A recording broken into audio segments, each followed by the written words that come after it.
Coach, 300 yards rushing each of the last 3 games. Share some thoughts what you've seen out of the offensive line. Trey kind of alluded to it post game on Wednesday, but give us what you've seen now that you've had a chance to break down the film on those 5.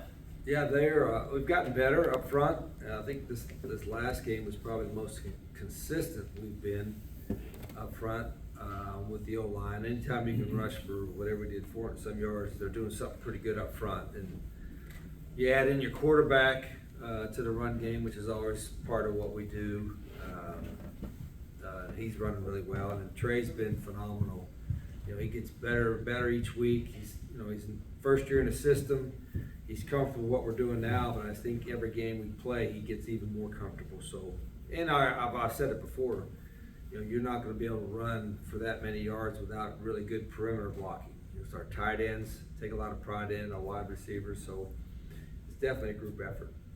Give us your impressions on Liberty, what you've seen so far in breaking them down. Yeah, very athletic, same as we've seen last year, and really across the board. I mean, now obviously on offense they've got a lot of athletes, but their athleticism on defense last year when we played them stood out, and they're just as athletic this year as well. So it's going to be a big challenge. We got our guys know how important it is. You know, I think you look at Liberty against Kennesaw. Kennesaw, just now watching their film, they played great, executed really well, got some momentum going, and got a great win for them. But it's still Liberty won, 17 or 18 in a row for a reason, and playing at their place. So our guys know, got a lot of respect for their program, know what a challenge it'll be.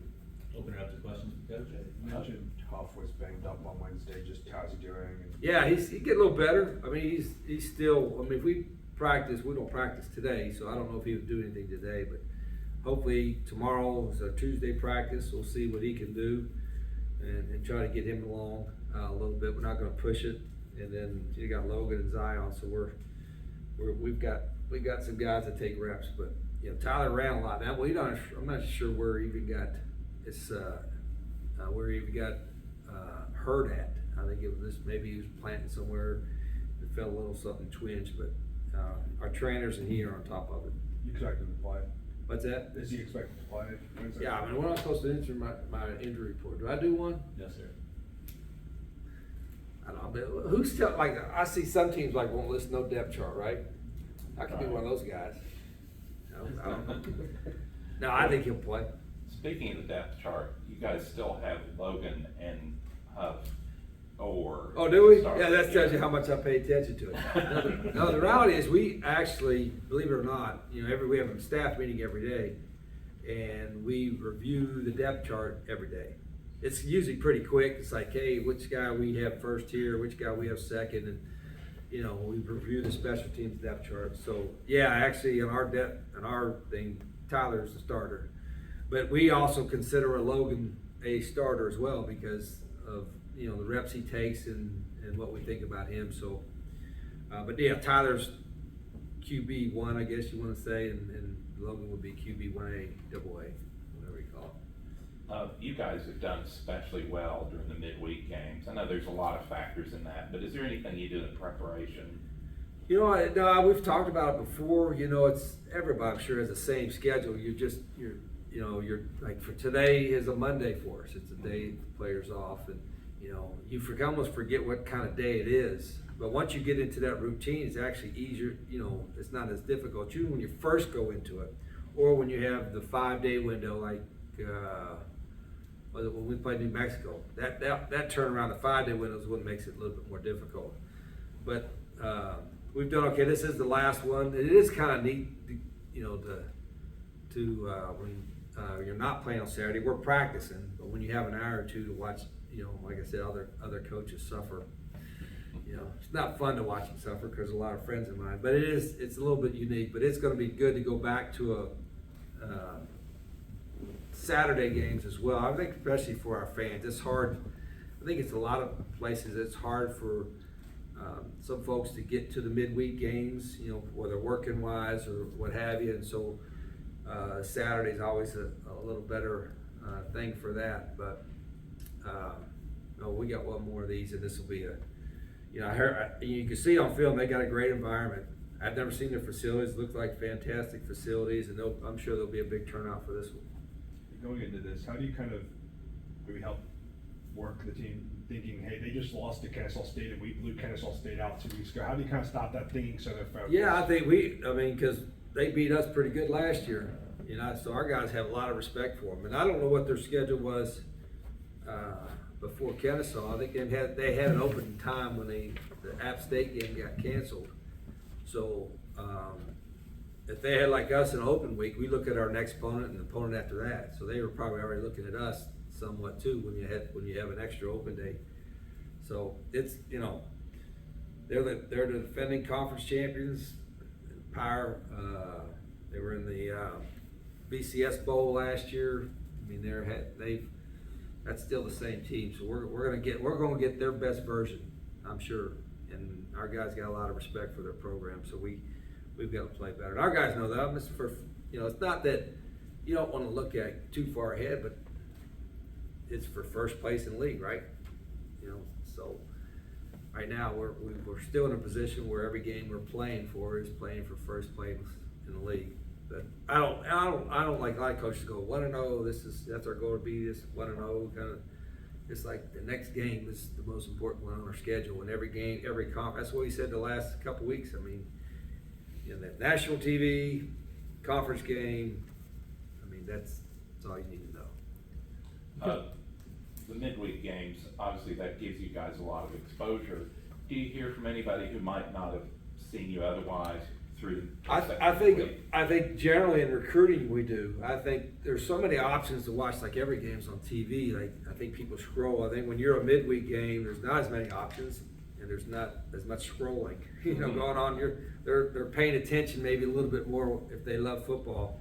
So I think there's a game every night, college or pro, from now until the end of November or something like that. So, and I think it has helped the exposure. I hope it has helped the exposure for our school as well, which would be a great thing.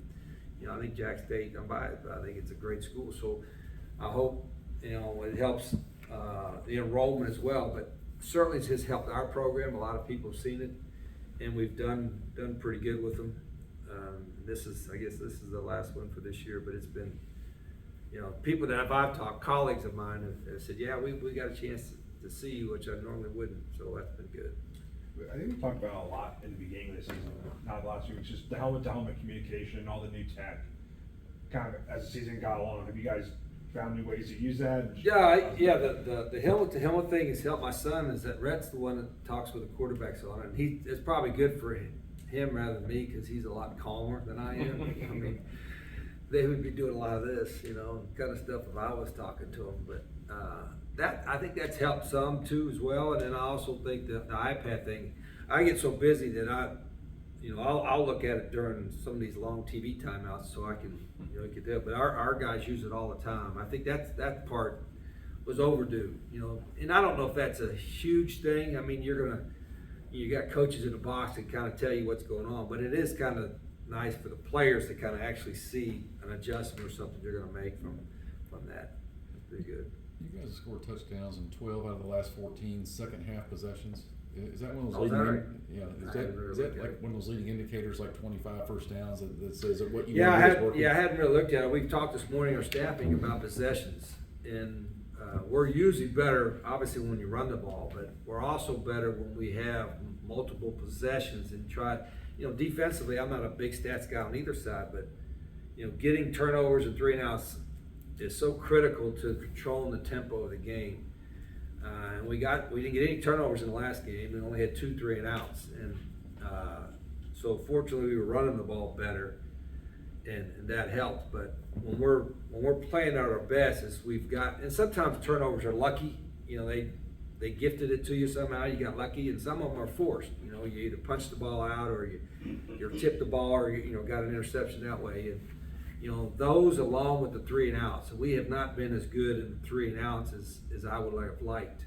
We're better. We've been better in the last few weeks than we were earlier in the year. But for us at our best, we're getting some 3 and outs, and then making their defense come back on the field, and we get to play with tempo. So that part of it has been good. In this last game, we were able to run the ball so well that it overcame our lack of getting 3 and outs and turnovers. But in order for us to beat Liberty or beat some of these other teams, we've got to do a better job of that. To circle back around to Donnie's question about the 300 yards, Huff is a big part of that. He runs so hard. Are you ever tempted to say, maybe dial it back a bit, or do you like how he runs? No, I like it. I don't. I think you got to let them play with the way they want to play. And he's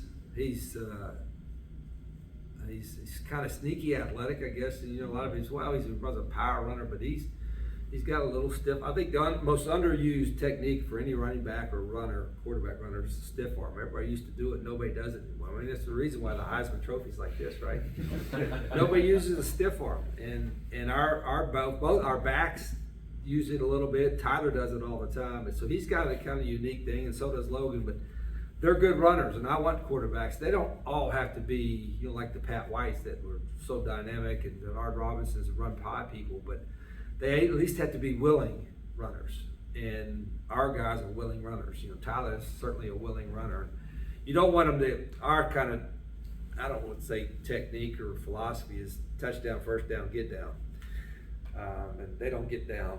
But I don't want them to have to take an unnecessary hit. They can, I don't teach a slide. I'd rather you dive than slide, but they can jump out of bounds once they get a first down or something like that. But Tyler's a very, very competitive guy, and I want our quarterbacks to be that way. Coach, thanks so much. Okay, thanks guys. Sorry for the wait. Oh, good.